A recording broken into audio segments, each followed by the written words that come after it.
15-year-old female. Forensics have found a DNA match to a girl who lives 5 miles away with the name of Elizabeth Ellis. Have they come to any conclusions about the day, time and manner of the death?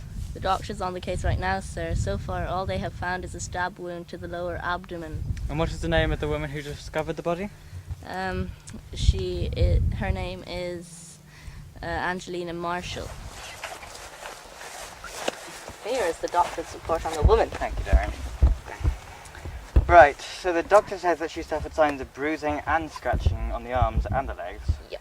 The wound was made by a butcher's knife, but no fingerprints were found on the handle, so evidently the murderer was wearing gloves and they knew what they were doing. Yes.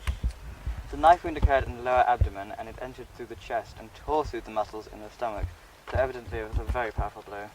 Yes. The doctor has left a little report on the bottom of the report, saying that though powerful, it was a very direct hit, so the murderer knew what he or she was doing. Perhaps, sir, it wasn't a sheer pleasure murder. Perhaps it was a purposeful murder. Perhaps Elizabeth Ellis had something to hide. You really are going to the realms of fantasy now, Darren. All that we know about her is where she lives. We'll put a notice in the local news tonight. Yes.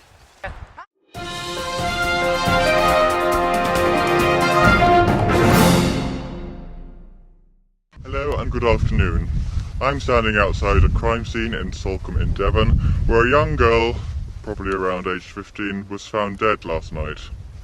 Joining me here is Dr. Darren Barker. Hello. Can you give us any information about what you found in this case?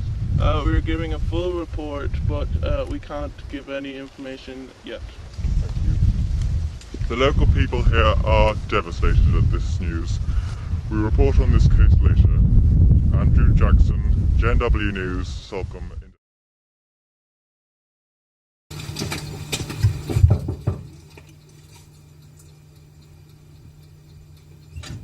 Angelina Marshall? Yes. We are from the Homicide and Serious Crimes Unit of the police. We would like to ask you a few questions about Elizabeth Ellis, the girl you found murdered last night. Come in. Thank you. Can I offer you tea or coffee? No, thank you. We're fine, thank you. Did you know Elizabeth Ellis?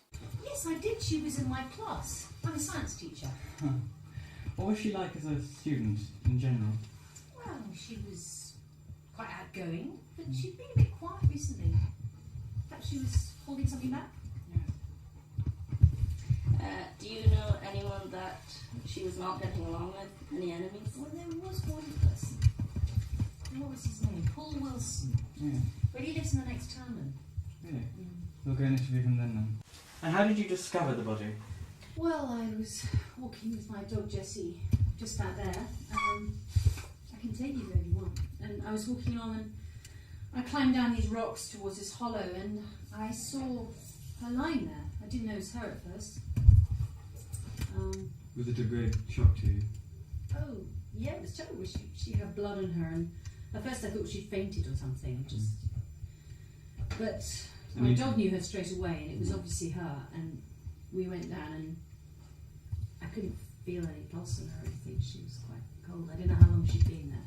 Thank you very much for your time. It's a pleasure. And we will let you know on any developments throughout this case. Oh, well, good luck with it. It's a sad story.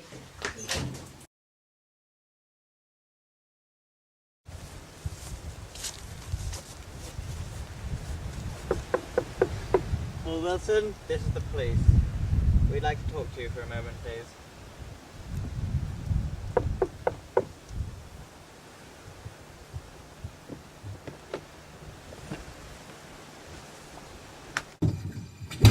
He's obviously not here, but we'll do a search anyway. Yeah.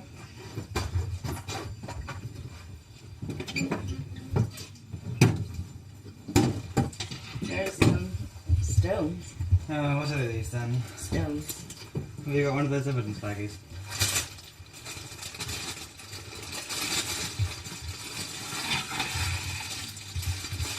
I'll take them back to the lab for testing. I'll go to forensics to do a thorough investigation in due course.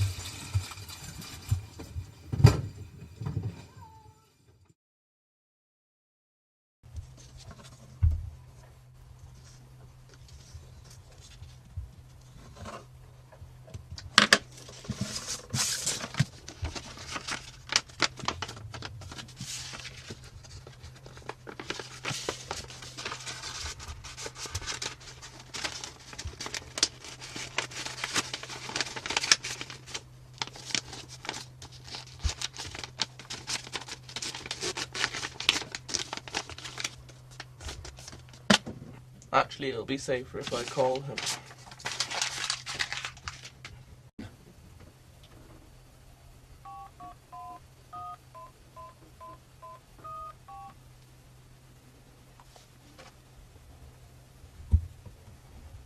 Hello, is that Ralph Hingley?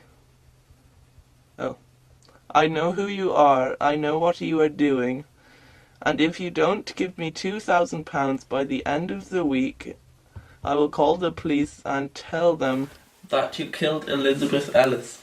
I have proof because I saw you going out of her house the night that she was killed.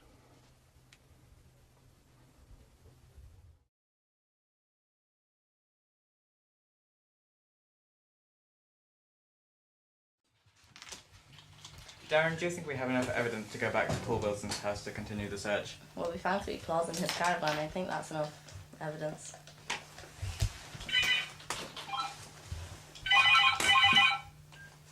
Homicide and Serious Crime Unit.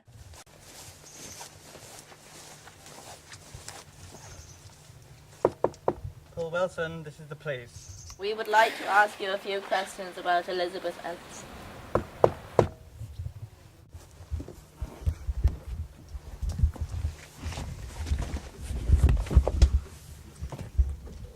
Oh no. I'll call forensics.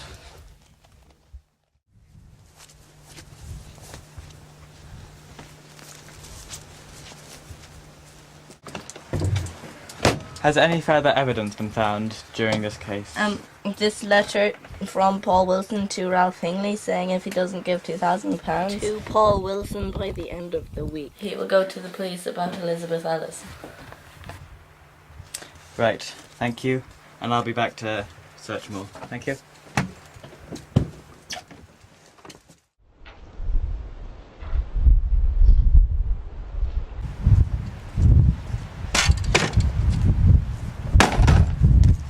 Ralph Hingley? Yes, that's me. I'm Chief Inspector Redmond. You are under arrest on suspicion of murdering Elizabeth Ellis. Remain silent, otherwise anything you say could and will be used against you in court.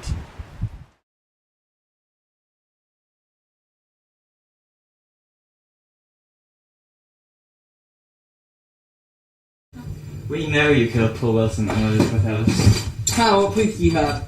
Well, first of all, our forensic team found a letter addressed to you written by Paul Wilson saying that if he didn't receive £2,000 in the next week, he'd tell people about you killing Elizabeth Ellis. And we found 2 stones planted by you in Paul Wilson's house with your DNA on it, the sick trick or trademark that you use on your victims. It's true. I'll tell you the whole story. Got to Ellis' house about 12 o'clock at midnight. Heard a butcher's knife, as you know. I got in, she was in the bathroom. I killed her. Stabbed her. And I took her to my car. Dragged her to my car. Took her to some wild patches about 5 miles away. Thought she wouldn't be found for a few days. Put my trademark 3 claws on it. And then that bloody Paul Wilson, he saw me with the blood on my hands when I got back into my car. A few days later, I got a phone call from him. If I didn't give him £2,000, as he found out, before the end of the week, he'd tell you, people. So, I went to kill him. And the first time he wasn't there. I planted 3 stone claws. It looked like he was the murderer. However, the next time I went, he was there, and I killed him. That was my mistake. You got me. I'm guilty. I'm guilty. I'm guilty. I'm guilty. I'm guilty.